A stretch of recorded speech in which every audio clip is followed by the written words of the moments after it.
Selamat pagi teman-teman semuanya. Masih berjumpa lagi dengan mata pelajaran matematika wajib untuk SMA kelas 12. Pada sesi kali ini kita akan mempelajari tentang kedudukan titik. Di sini akan disampaikan materi beserta contoh soalnya.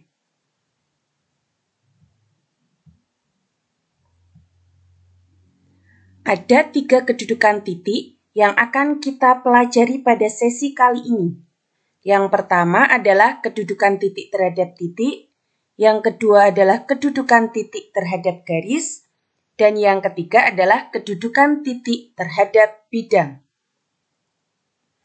Mari kita bahas satu persatu. Yang pertama adalah kedudukan titik terhadap titik. Coba kalian perhatikan gambar di sini. Ada 3 titik di sini, yaitu titik A, titik B, dan titik C. Nah, untuk kedudukan yang pertama, kita perhatikan titik A dan titik B, atau titik A dan titik C. Nah, kedudukan pertama, titik A terpisah dengan titik B, atau titik A dan titik B adalah 2 titik yang berbeda. Untuk kedudukan yang kedua, titik B berimpit dengan titik C, atau dapat dikatakan titik B sama dengan titik C. Nah, jadi di sini ada 2 kedudukan, yaitu 2 titik yang terpisah dan 2 titik yang berimpit.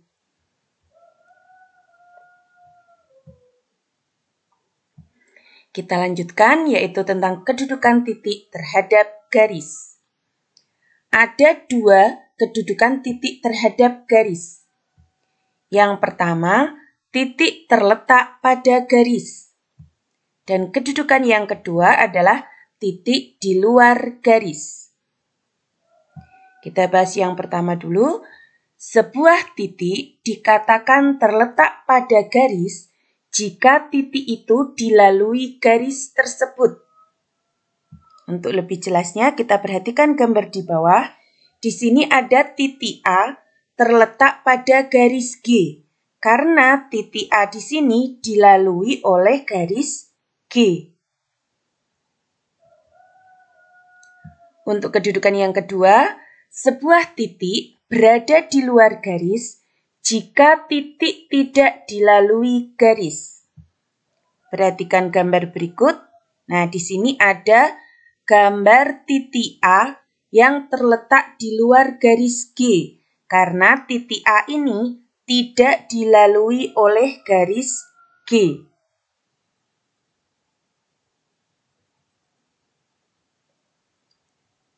Kita lanjutkan. Kedudukan yang ketiga adalah kedudukan titik terhadap bidang. Ada 2 juga. Yang pertama, titik terletak pada bidang, dan yang kedua adalah titik di luar bidang. Kita bahas yang pertama.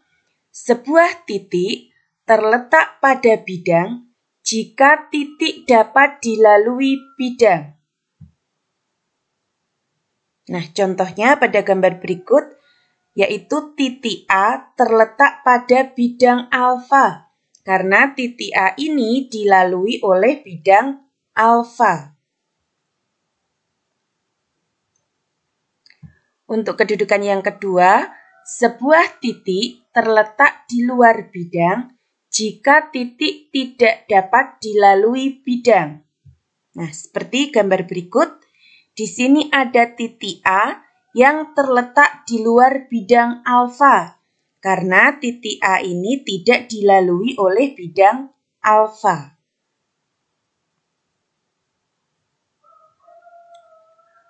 Supaya kalian lebih memahami materi, mari kita ke contoh soal.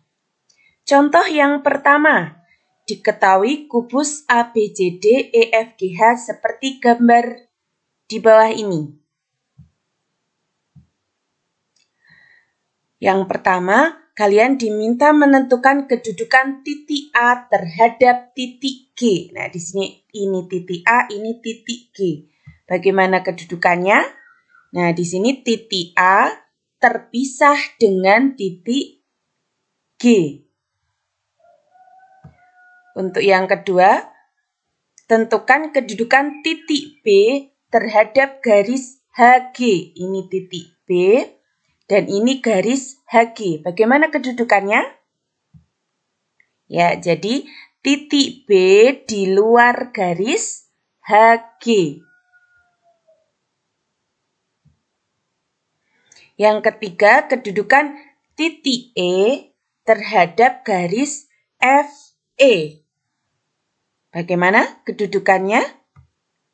Ya, jadi di sini titik E terletak pada garis FE. Berikutnya, kedudukan titik C terhadap bidang BCGF. Bagaimana kedudukannya? Ya, jadi kedudukannya adalah titik C terletak pada bidang BCGF.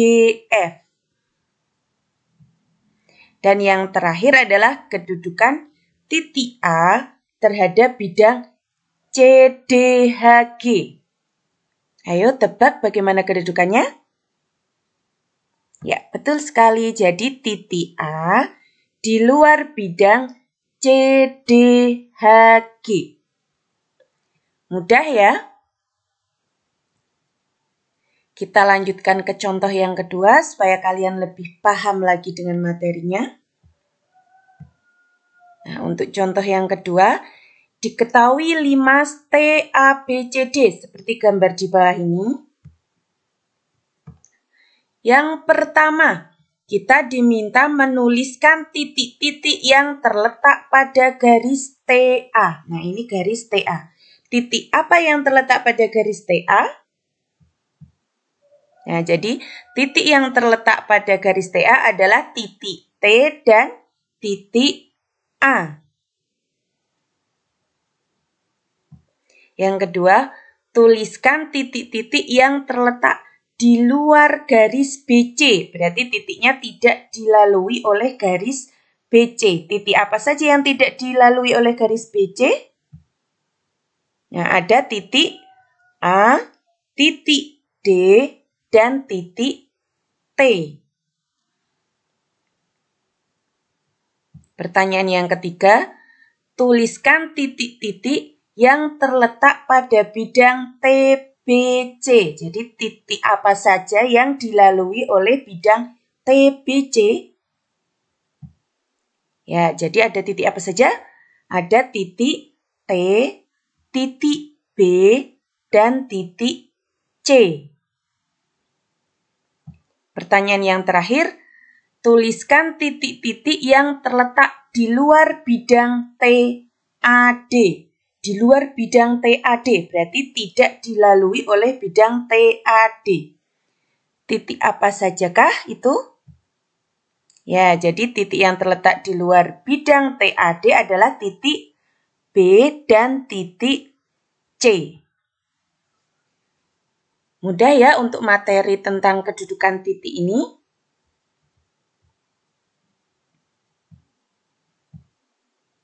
Oke teman-teman semuanya, demikian materi yang kita pelajari pada sesi kali ini yaitu tentang kedudukan titik.